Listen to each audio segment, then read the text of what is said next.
En muchas ocasiones el rótulo de cristiano queda grande cuando nuestras actitudes son contrarias a lo que te manda el Evangelio. Y es que si decimos que somos cristianos, porque vamos a misa, porque recibimos a Jesús en Eucaristía, pero en ningún momento de mi vida yo proclamo el Evangelio de Jesús en mis acciones o hable de Jesús cada día que yo pase, entonces, infortunadamente, el rótulo de cristiano me queda absolutamente grande en mi vida. Hola hermano, ¿cómo estás? Bienvenido a la reflexión de este quinto domingo del tiempo ordinario. Vamos a proclamar la palabra del Señor a través del Santo Evangelio según San Marcos, capítulo 1, versículo 29. Es muy importante que ya en este caminar de los evangelios estamos viendo las cualidades, virtudes y las actitudes que nosotros tenemos que imitar a Jesús cuando nosotros hemos tenido, a través de la gracia, del amor del Señor, recibir ese evangelio.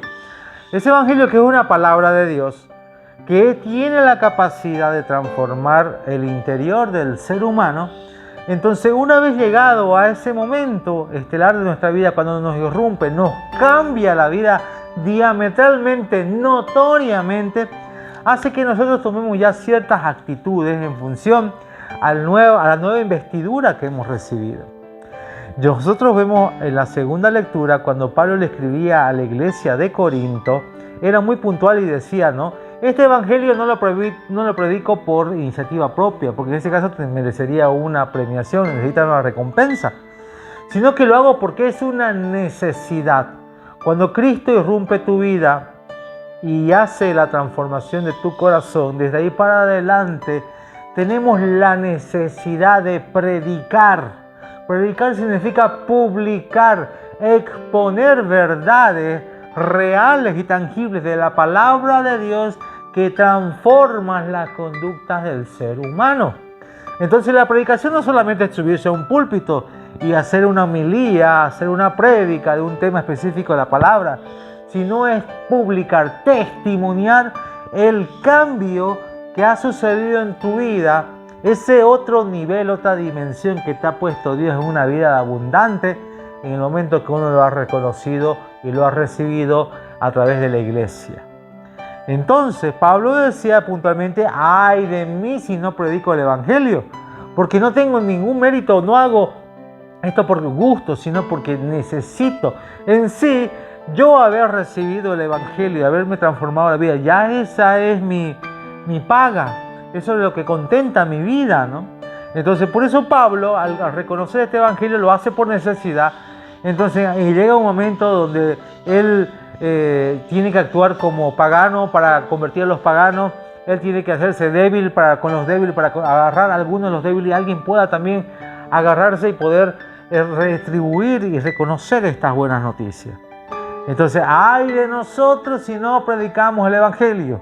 Nosotros, al ver las acciones de Jesús en este evangelio, sanando enfermos, quitando demonios que atormentan y nos hacen esclavos del pecado, y ese amor a estar continuamente en oración plena con el Padre, por supuesto que eso lo instaba a que cada día puedan ir a predicar, a salir a exponer las buenas noticias que el Padre mismo le había conferido.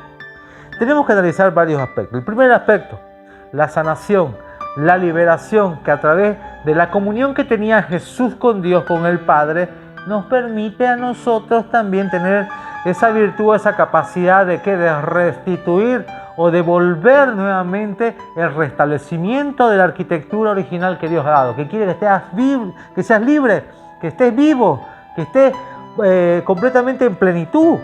Muchas enfermedades nos aquejan, nos tienen adormecidos, nos tienen caídos, abatidos, en tristezas, en agobio, pero el Señor dice, bueno, aquí adelante la prédica, la palabra de Dios viene con acción de misericordia y de amor. Pero tenemos que tomar en cuenta que estos milagros de ver a una persona enferma y luego ya no verla enferma, una persona que estaba endemoniada y ya no verla endemoniada, no son las acciones que nos terminan asombrando, que nos quedamos admirados por el milagro. Por eso Jesús se cuidaba mucho, que obviamente al ver la gente iba por eso y se aglomeraban. Llegaba un momento que lo agobiaba eso y obviamente él tenía que salirse un momento de la intimidad, de alejarse de la gente, irse al monte, irse al campo y subir a la montaña para poder orar, recargar espiritualmente. Nosotros tenemos que de aquí en adelante reconocer que Jesús hacía esas obras maravillosas de milagro, de restauración, de liberación y de sanación, no para que nos maravillemos de eso, no para adquirir el beneficio como tal, sino para que veamos el rostro de Dios, para que reencaucemos nuestra vida a una relación plena con Él.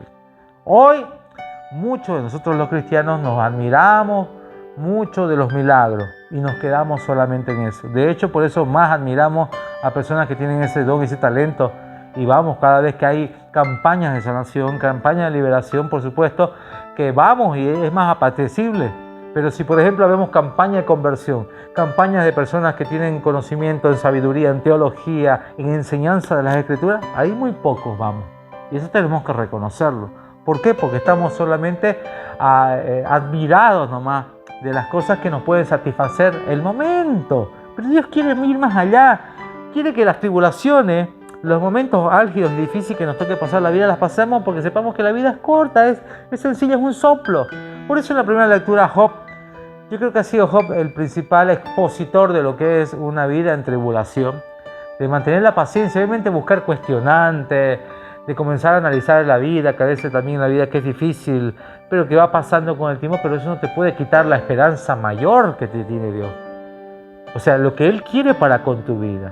Pablo también escribía a la iglesia de Roma y decía que también las tribulaciones de este mundo son pasajeras, son algo pequeño en comparación a la gloria eterna, como decía en la segunda lectura, a recibir la herencia del Evangelio.